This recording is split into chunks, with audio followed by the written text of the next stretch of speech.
আসসালামু আলাইকুম। প্রত্যেকটা বার্সা ফ্যানের মনের অবস্থা এখন অনেকটাই ভালো। রাতে ম্যাচ শেষ হওয়ার পরে প্রত্যেকটা বার্সা ফ্যানের খুব ভালো একটা ঘুম হয়েছে। প্রথমত হচ্ছে ম্যাচ শুরুর কিছুক্ষণ আগেই আমরা দানি অলমো এবং পাও ভিক্টরের রেজিস্ট্রেশনটা কমপ্লিট হয়েছে এই সংবাদটা আমরা পাই, এবং এই সংবাদটা পাওয়ার পরে বার্সা প্রেসিডেন্ট লাফোর্তোর যে একটা সেলিব্রেশন আমরা দেখলাম, এই সেলিব্রেশনটা আমার মনে হয় লাফোর্তোর জায়গায় যদি অন্য কোনো বার্সা ফ্যান থাকতো তারা এর চেয়ে বেশি সেলিব্রেশন করতো। আর দানি অলমো এবং পাও ভিক্টরের রেজিস্ট্রেশনের ব্যাপারে আমার মনে হয় রিয়াল মাদ্রিদের প্রেসিডেন্ট ফেরেজ সর্বাত্মক সহায়তা করেছে এবং সেই সময় পর্যন্ত বার্সার সাথে ছিল। এইখানে ফেরেজকে একটা ধন্যবাদ আপনার দিতেই হবে। আর ম্যাচের দিকে তাকালে হ্যান্সি ফ্লিক 4-2-3-1 এই ফরমেশনে তার স্কোয়াডটা সাজায়, বেস্ট ইলেভেনটা সাজায়, এবং সেজনি দলের সাথে স্কোয়াডে থাকে।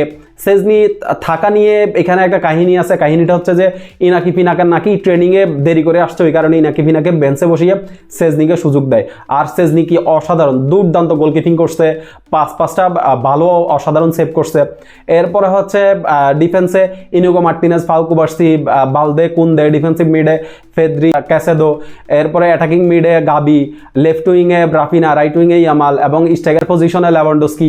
এইটার চেয়েও ভালো স্কোয়াড হয়তো বার্সার আর হয় না এই সিজনে, অন্তত এটা চেয়েও ভালো স্কোয়াড আর বার্সার হয় না। কারণ আপনার এই ম্যাচের আগ পর্যন্ত দানি অলমোর রেজিস্ট্রেশনটা কমপ্লিট হয় না। আমরা হয়তো বা ফাইনাল ম্যাচে তাকে আমরা স্টার্টিং লাইন আপে দেখতে পাবো। তবে আমার মনে হয় বার্সার প্রত্যেকটা প্লেয়ার আসলে যে পারফরমেন্সটা দেখাইছে মাঠে, এটার পরে ফাইনালে হয়তো আমরা এই সেম স্কোয়াডটা বেস্ট ইলেভেনটা আমরা দেখতে পাবো।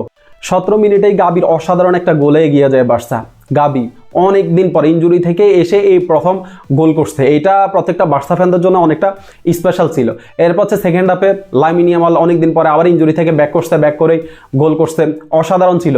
ফার্স্ট হাফে ভালো কিছু সুযোগ পাওয়ার পরেও আপনার সেগুলো কাজে লাগাইতে পারে নাই। রাফিনা মিস করছে, লেভানডস্কি মিস করছে। সেকেন্ড হাফেও সেম অবস্থা ছিল। আসলে অ্যাথলেটিকো বিলবাও যে পরিমাণে থ্রেট ক্রিয়েট করার কথা ছিল ওই পরিমাণে থ্রেট আপনার ক্রিয়েট করতে পারে নাই। আর হাইল্যান্ড ডিফেন্স, এই হাইল্যান্ড ডিফেন্সটা কিন্তু গতকালকেও মেনটেন হয়েছে। অফসাইড ট্র্যাপে পড়ছে অ্যাথলেটিকো বিলবাও, 2টা গোল করছে, 2টা গোলেই অফসাইডের কারণে বাতিল হয়ে যায়। তো বার্সার জন্য শুভকামনা থাকবে। ফাইনালে আমরা হয়তো বা এল ক্লাসিকো দেখতে পারবো। আজকে যদি রিয়াল মাদ্রিদ এবং ওসাসুনার ম্যাচে রিয়াল মাদ্রিদ জিতে যায় তাহলে আমরা এই সিজনে দ্বিতীয়বারের মতো এল ক্লাসিকো আমরা দেখতে পাবো। একটা এল ক্লাসিকো আমরা বাড়তি দেখতেছি এই সিজনে। এটা প্রত্যেকটা ফুটবল ফ্যানের জন্যই অনেক বেশি স্পেশাল। আর মাঠে উপস্থিত ছিলেন বাংলাদেশ থেকে ফাহিম ভাই, এরপর হচ্ছে নিয়ন ভাই এবং আজিম ভাই। ভাই আপনাদের বিগ ফ্যান আমি। আপনারা মাঠে গিয়ে এইটা অনুপ্রেরণা জাগাইছেন যে হয়তোবা কখনো আমার যেটা স্বপ্ন যে নু ক্যাম্পে বসে এল ক্লাসিকো দেখা, এখন নু ক্যাম্পে না হইলেও অন্য কোনো স্টেডিয়ামে বসে এল ক্লাসিকোটা দেখবো, এটা আমার জীবনের ভাই সেরা একটা স্বপ্ন, সবচেয়ে বড় স্বপ্ন এটা যদি কখনো পূরণ হয় আর কি। তো আপনাদের জন্য শুভকামনা।